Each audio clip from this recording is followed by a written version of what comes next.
Oh, that's disgusting. It's Wednesday morning. It's still that nice cold weather. Sun's just coming up. This is why I like living in the mountains. If you consider where I'm at in the mountains, because it'll be like this a good portion of the year. I'm not going to say a percentage because there's no telling. Out walking the dog at this rest stop.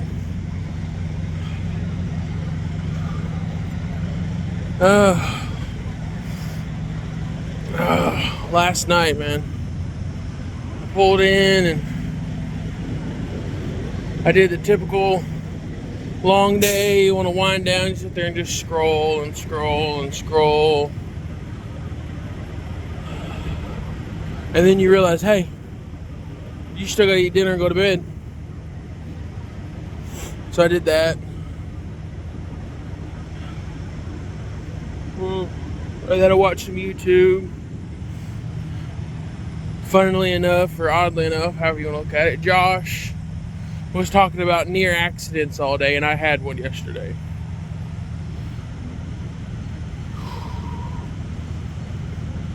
But yeah, that was scary. Come on, bud. That was scary.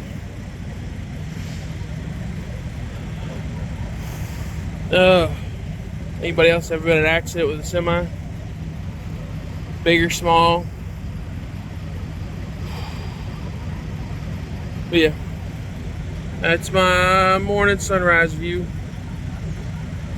here at this rest stop in Illinois. It's the rest stops on 57 before you hit the scales going north. So I think I'm like 50 miles in from the state line from here. I think it's 50 miles. Yeah, that's my morning tidbit. That's a better view of that sunrise. There's a reason that backward facing cameras have a better camera than the forward. I'm here at the yard again doing another drop and hook.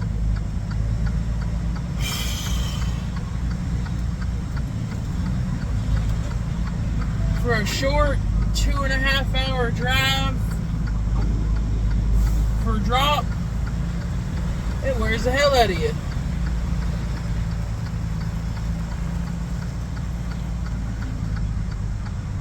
Like, it was only 2.5 hours from where I spent the night to here, but it feels like I've been driving all day. All damn day.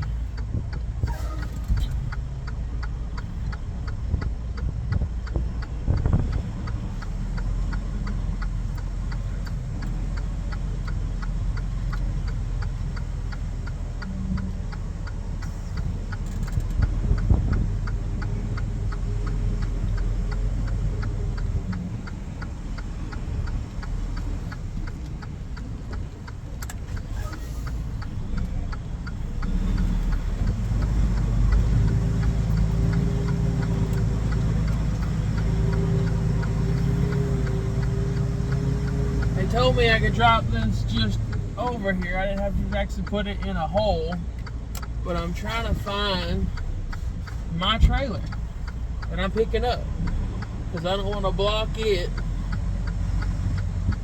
and then I can't get it out because it's like shooting yourself in the foot.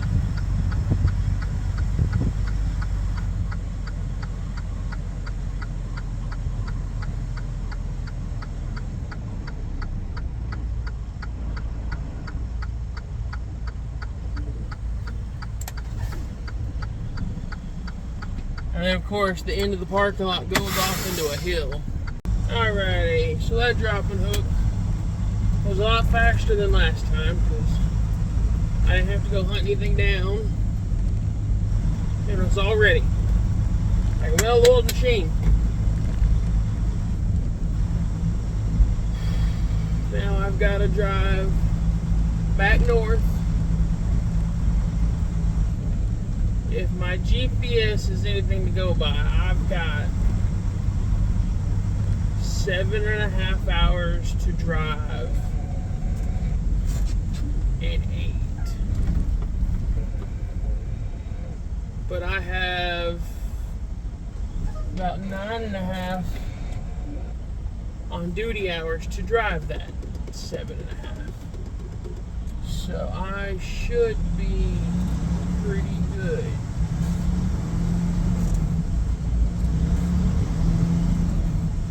So I might just say screw it and stop at the rest stop right before you get to Spiceland and spend the night at a rest stop again tonight. That might be my best option. Or there's a little pilot on 70 just east of Indianapolis that's a tiny little, like, it's a shithole of a pilot, I'll be honest. It's a shithole of a pilot. I might just swing in there and call it a night. That'll put me an hour from Richmond, though. Whereas if I can make it to the rest stop just before Richmond, it'll put me like 40-45 minutes, which 15 minutes isn't a big deal.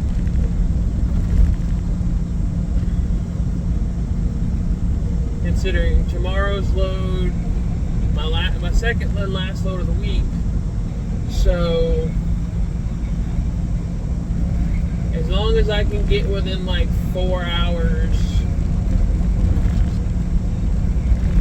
of West Memphis tomorrow, I'll be fine time-wise to get home.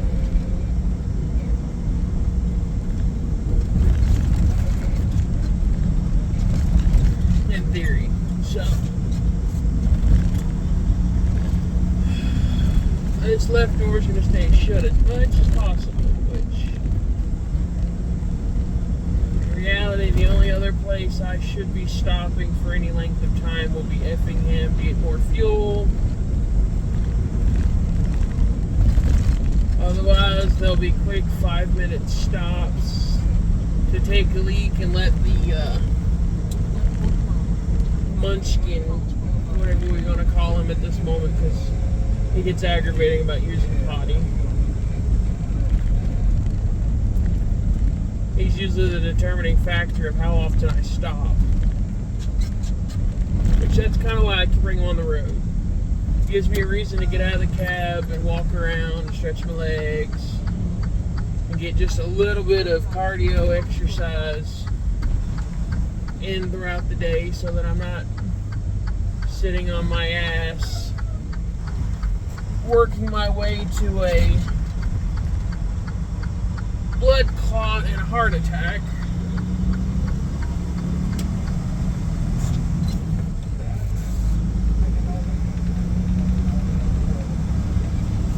Hey, everybody always talking about the heart attacks and everything else, but not too many of them talk about the blood clots from bad circulation. That is a determining factor. And for the love of God, it's gotten hot.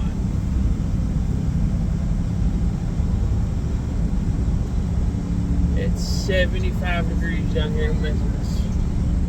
And I wore pants today because the weather said it was going to be raining. Raining and hot. So I went with pants today. That may have been a bad decision. But luckily enough, the AC in this truck is awesome, unless you're in the driver's seat, because these 2020 Cascadias have the vertical vents that are set at an angle.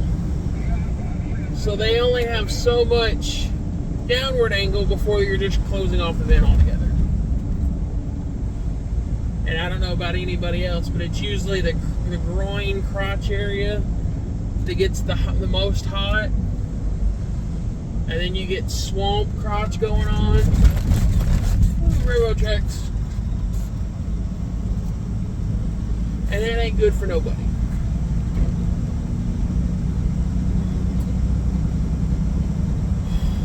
Yeah, that's the one thing I hate about these 2020 Cascadias. I tested in like a 16 and the vents were horizontal. And they were perfect. Like in that one, all the other vents were horizontal, but the driver's ones were All the other ones were vertical, but the driver ones were horizontal. Which the passenger side in the 2020s have horizontal vents, but like no horizontal vents for the driver.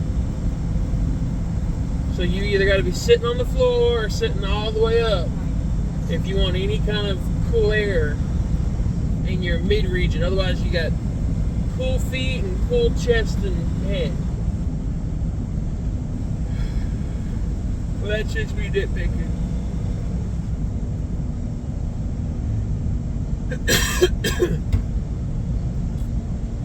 Oh, I talked to my dispatch or my safety department this morning. I'm all good company wise with the no like write-ups or points or anything or whatever we want to call them on me for the company, so like that's all good because I just had that speeding warning like a month and a half ago.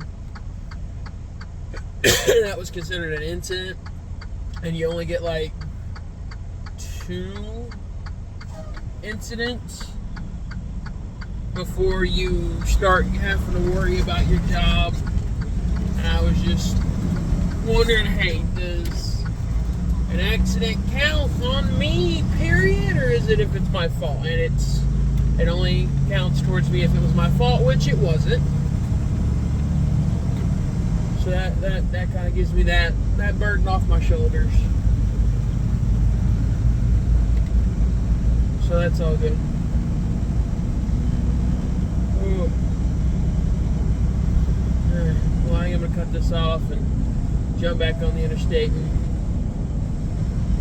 burn some miles. So.